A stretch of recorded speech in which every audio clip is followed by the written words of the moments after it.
Eh bien, salut les amis, c'est Acronyme. Eh bien, aujourd'hui, dans ce nouveau tutoriel, dans cette nouvelle vidéo, nous allons parler des méthodes agiles.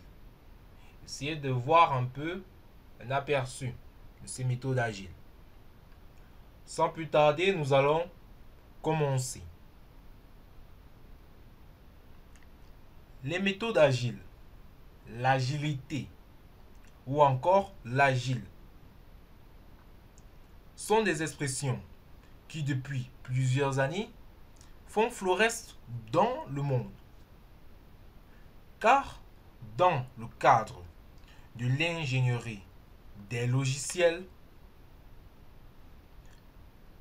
on découvre précisément l'ingénierie basée sur les méthodes agiles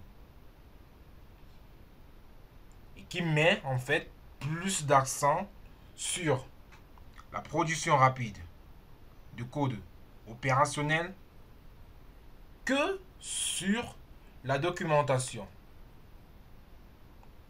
Ce qui minimise, en d'autres termes, la modélisation en amont.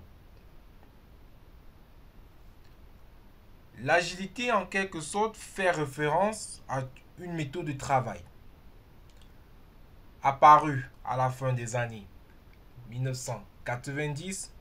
Les méthodes agiles se sont imposées comme des cadres permettant le pilotage et la réalisation de projets dont la valeur et ses principes sont énoncés dans un manifeste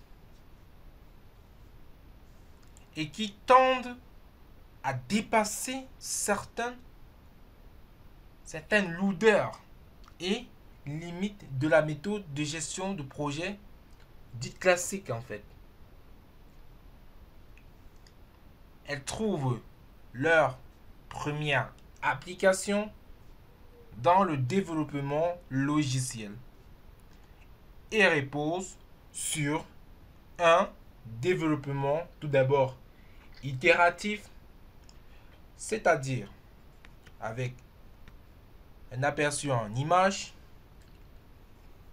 pour le développement itératif.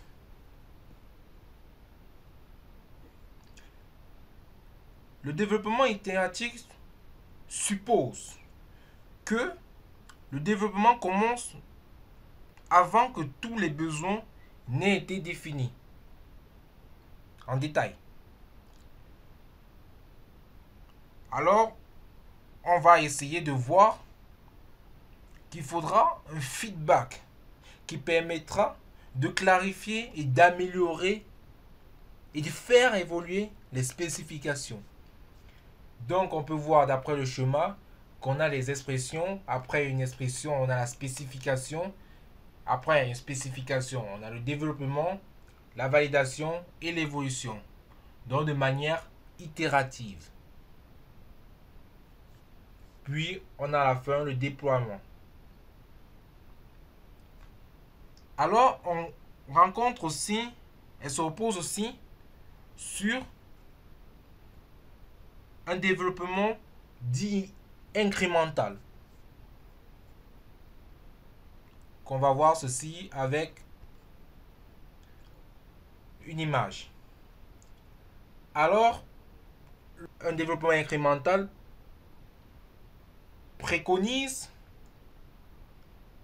qu'au lieu de livrer en fait un système en une fois, c'est-à-dire un projet, le développement et la livraison sont découpés en incréments.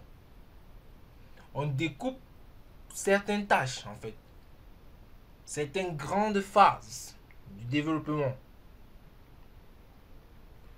Et chaque incrémentation permet de livrer une partie de la fonctionnalité.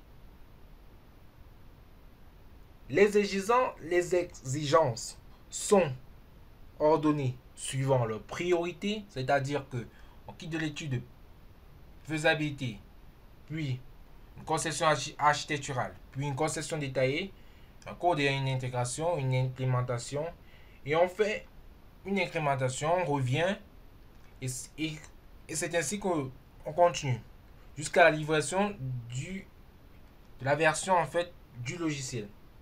Donc comme je disais tantôt, les exigences sont ordonnées suivant leur priorité et les plus prioritaires, c'est-à-dire les exigences les plus prioritaires, sont incluses dans les premiers incréments, dans la première incrémentation. Et lorsque les développements d'une incrémentation, donc lorsque plusieurs développements d'une incrémentation commencés, peuvent, les exigences sont figées en fait. Ainsi, les exigences pour les autres, c'est-à-dire les exigences pour les autres incréments, en fait, continuent à évoluer. C'est-à-dire que au début, on bloque l'incrément qui est. Alors, c'était tout pour le modèle en développement incrémental. C'est-à-dire, de quittant d'une étude de faisabilité à une implémentation, on revient à une itération pour la conception détaillée. Elle est un petit peu paradoxalement similaire à celle du développement itératif. On se base aussi sur on s'oppose aussi sur un développement adaptatif. Alors, sous la bannière des méthodes agiles, la méthode Scrum. On retrouve la méthode Scrum. Et elle est celle qui est aujourd'hui la plus populaire et la plus utilisée. Et bien les amis, c'était tout pour cette vidéo concernant la méthode agile. C'était un aperçu de la méthode agile en quelque sorte. À très bientôt.